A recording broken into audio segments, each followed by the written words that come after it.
आणि आता पाहूयात शरद पवारांची सुनील शेळके यांना धमकी। लक्षात ठेवा, मला शरद पवार म्हणतात। लोणावळ्यामधील मेळाव्यातून शरद पवार यांचा अजित पवार गटाचे आमदार सुनील शेळके यांना थेट इशारा। कार्यकर्त्यांनी मेळाव्याला जाऊ नये म्हणून शेळकेंनी दमदाटी केल्याचा पवार गटाचा आरोप। मी दमदाटी केली असं एक तरी माणूस 8 दिवसात दाखवा, नाहीतर खोटी माहिती मिळाली हे सांगा, सुनील शेळकेंचं शरद पवार गटाला आव्हान।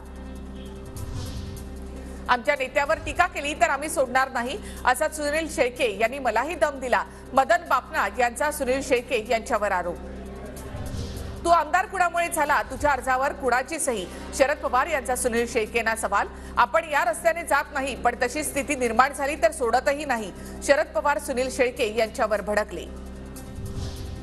अजित पवारांनी मला उमेदवारी दिली, मतदारसंघासाठी मागेल तेवढा निधी दिला, म्हणून अजितदादांसोबत मी चुकीचा असेल तर जनता निवडणुकीमध्ये सांगेल, सुनील शेळके यांचं वक्तव्य। शरद पवारांच्या वक्तव्याबद्दल काही माहिती नाही, सुनील शेळकेंकडून याबद्दल माहिती घेईन, उपमुख्यमंत्री अजित पवार यांची प्रतिक्रिया। शरद पवार यांनी साध्या आमदाराला धमकी देणं अयोग्य, आमदाराला धमकी दिल्यास पवारांचा स्तर खाली येईल, उपमुख्यमंत्री देवेंद्र फडणवीस यांचा टोला।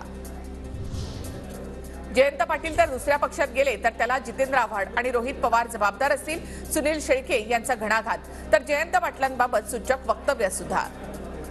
सुनील शेळके यांच्यामध्ये अहंकार वाढल्यामुळे शरद पवारांवर टीका, रोहित पवारांची शेळकेंवर टीका, तर सुनील शेळकेंसह 12 आमदार भाजपमध्ये जाणार, रोहित पवारांचा दावा।